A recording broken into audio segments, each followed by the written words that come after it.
বানপানী তাৰ পাছতেই খহনীয়া যি বিশাল ব্ৰহ্মপুত্ৰ মই কেমেৰা পাৰ্চন নৱক দেখুৱাবলৈ অনুৰোধ কৰিছোঁ এইখনেই হৈছে বিশাল ব্ৰহ্মপুত্ৰ আৰু মই উপস্থিত আছোঁ ভোৰবন্ধাত এইসকল লোক ইয়াত কিন্তু এতিয়া যি খহনীয়াই কাল ৰূপ ধাৰণ কৰিছে মই কেমেৰা পাৰ্চন নৱক অকণমান দৃশ্য দেখুৱাবলৈ অনুৰোধ কৰিছোঁ যি বালিচৰ দেখিবলৈ পাইছে প্ৰাগ নিউজৰ দৰ্শকে সেই বালিচৰ প্ৰায় মই য'ত খাৰা হৈ আছোঁ ইয়াৰ পৰা প্ৰায় 3 কিলোমিটাৰমান আঁতৰত এই বালিচৰ আছে আৰু এই বালিচৰৰ পৰা পোনে পোনে প্ৰায় 10 কিলোমিটাৰ এই সকলো এৰিয়াত কিন্তু মানুহ আছিলে প্ৰায় 3খনকৈ গাঁও আছিলে ইয়াৰ পৰা নাইকিয়া হৈ গ'ল যি বুঢ়া লুইতৰ খহনীয়া বানপানীৰ পিছত যি খহনীয়া হ'ল সেই খহনীয়া কিন্তু এইসকল লোকক ইয়াৰ পৰা উচ্ছেদ কৰিলে এইসকল লোকৰ এতিয়া ঠিকনা হৈছে মাথাউৰি নহবা কোনোবা স্কুলৰ খেলপথাৰ আৰু নহ'লে কোনোবা ওখ ঠাই যে য'ত বানপানী হয় য'ত খহনীয়া হয় সেই সকল লোকেহে বুজি পায় ইয়াৰ বিড়ম্বনা কিমান মই ইয়াৰ স্থানীয় লোক আছে মই তেখেতসকলৰ লগত দুআষাৰ কথা পাতিব বিচাৰিম পোনপ্ৰথমে দাদা মই আপোনাৰ পৰা জানিব বিচাৰিম প্ৰত্যেকটো মুহূৰ্তত আপুনি ইয়াত আছিলে আৰু নিজ চকুৰে আপুনি ইয়াত সকলোখিনি দেখিছে যে কিদৰে খহনীয়া হৈছিলে কিদৰে বানপানী হৈছিলে কি ক'ব প্ৰথমতে মই প্ৰাগ নিউজৰ সকলো কৰ্মকৰ্তাসকলক মই ধন্যবাদ জ্ঞাপন কৰিছোঁ আৰু তাৰপিছত মই কওঁ যে আমাৰ যিটো ব্ৰহ্মপুত্ৰ যিটো খহনীয়া কাল ৰূপ ধৰিছে এইখিনি আমাৰ প্ৰায় এইফালে চাওক এইফালে প্ৰায় 3 কিলোমিটাৰ জেগা আছিল এইখিনি খহাই এতিয়া এইখিনি আহি পালে আৰু ইয়াত 3খন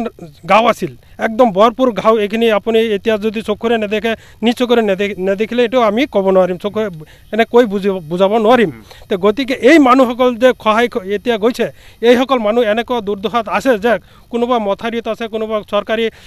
য'ত ফিল্ড আছে তাতে আছে এতিয়া কোনোবা স্কুলৰ ফিল্ডত আছে তেনেকৈ জীৱন নিৰ্বাহ কৰি আছে আৰু ইহঁতৰ দুৰ্দশা দেখিলে এতিয়া ধৰক এই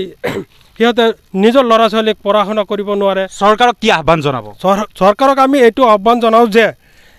আমাৰ নগাঁও জিলাৰ ভাৰপ্ৰাপ্ত মন্ত্ৰী পীযুষ হাজৰিকা তেখেত এই জল বিভাগৰ মন্ত্ৰী হয় আৰু তেখেতক আমি সকলো ৰাইজে অনুৰোধ কৰিম যে এই গৰাখহনীয়াখিনি যাতে আমাৰ বিজ্ঞানসন্মতভাৱে বান্ধি আমাক চৰকাৰক উপকৃত কৰে হয় নিশ্চিতভাৱে এইসকল লোকে এতিয়া চৰকাৰৰ ওচৰলৈকে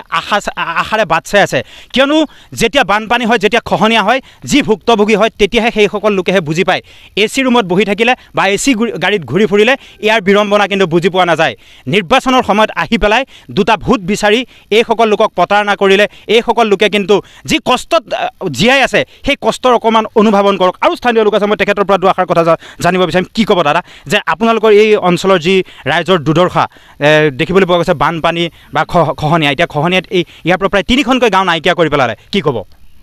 প্ৰথমে আপোনালোকক প্ৰাগ নিউজক ধন্যবাদ দিলোঁ চাওক বানপানী প্ৰত্যেক বছৰে আহে আৰু গৰাখহনীয়া প্ৰত্যেক বছৰে গৰাখহনীয়া ভাঙি আছে বৰ্তমান আমাৰ ইয়াৰ পৰা 1 কিলোমিটাৰ দূৰত জিঅ' বিভাগৰ কাম হৈছে আমি শুনা পাইছোঁ যে তাৰ পৰা আপোনাৰ শান্তি বজাৰলৈকে জিঅ' বিভাগৰ কাম হ'ব বৰ্তমান সেইখিনিলৈকে স্থগিত আছে আৰু মই আমাৰ পীযুষ হাজৰিকা দেৱক এইটো অৱগত কৰিছোঁ যে যিহেতু সেইখিনিলৈকে কাম হৈছে আৰু আমাৰ এইখিনি কামটো কিয় হোৱা নাই তেখেতক মই অৱগত কৰিছোঁ যিহেতু এইখিনি অঞ্চল বহু পিছপৰা অঞ্চল এইখিনি গাঁও বহুত গাঁও আছিলে বহু গাঁও আপোনাৰ নদীৰ মাজত আছে সেই মানুহখিনি বৰ্তমান মাথৰিত আছে কোনোবা চৰকাৰী ফিল্ডত আছে তো মই ইয়াৰ পৰা ৰাজ্যৰ হৈ মই আমাৰ নগাঁও জিলা অভিভাৱক মন্ত্ৰী তথা জল বিভাগৰ মন্ত্ৰী তেখেতে মই অৱগত কৰিছোঁ যে আমাৰ এইখিনি অঞ্চলৰ যি জিঅ' বিভাগৰ কাম আছে তেখেতে সেইখিনি জিঅ' বিভাগৰ কাম যাতে আমাৰ এইখিনি ৰাজ্যৰ কাৰণে কৰাই দিয়ে তাৰ কাৰণে মই অৱগত কৰিছোঁ নিশ্চিতভাৱে দেখিবলৈ পোৱা গৈছে যে ইয়াত একালৰ প্ৰভাৱশালী মন্ত্ৰী ৰকিবুল হুছেইন এইটো গৃহ সমষ্টি হয় আৰু তেখেতৰ ভূমিকা কি আছিলে তেখেততো 15 বছৰ শাসনকালত আছিলে তেখেতৰ ভূমিকা কি আছিলে তেখেতৰ দিনত খালি স্কিমবিলাক আহিছে কিন্তু কাম হোৱা নাই বৰ্তমান ধৰক চৰকাৰে কাম কৰি দেখুৱাইছে কাম কৰি গৈছে আৰু বৰ্তমান পীযুষ হাজৰিকা দেৱে য'ত মানে কামবিলাক কৰি আছে আমি দেখা পাইছোঁ শুনা পাইছোঁ তো বৰ্তমান ধৰক আমাৰ MLA আছে ৰকিবুল হুছেইন কিন্তু MLA তাত ইয়াত কোনো কাম নাই MLA তেনে কাম আজিলৈকে তেনেকৈ কাম কৰা নাই তেখেতৰ হেৰিত কিন্তু বৰ্তমান চৰকাৰে কামবিলাক কৰি আছে হয় নিশ্চিতভাৱে যে ইয়াৰ বিধায়ক আছে বিধায়কৰ প্ৰতি তেখেতসকলৰ কিন্তু অনিচ্ছা প্ৰকাশ কৰিছে তেখেতে কিন্তু কোনো কাম কৰিব পৰা নাই আৰু যি পীযুষ হাজৰিকা তেখেতক আহ্বান জনাইছে যে তেখেত ইয়ালৈ আহি পেলাই এইসকল যিদৰে জীয়াই আছে তাৰ পৰা পৰিত্ৰাণ দিবলৈ আৰু স্থানীয় লোক আছে মই তেখেতৰ পৰা দুআষাৰ কথা জানিব বিচাৰিম দাদা কি ক'ব এই আপোনালোকৰ যি জ্বলন্ত সমস্যা প্ৰত্যেক বছৰে আপোনালোকে ভোগ কৰি আহিছে কি ক'ব আজি আমাৰ এই দুৰ্ভগীয়া ৰাইজৰ ওচৰত প্ৰাগ নিউজ অহাৰ কাৰণে আমি অশেষ ধন্যবাদ জ্ঞাপন কৰিছোঁ আৰু আমাৰ এইটো 2 নং ভোৰবন্ধা বিনাপানী 2 নং ভোৰবন্ধা বিনাপানী প্ৰাথমিক বিদ্যালয়ৰ পৰা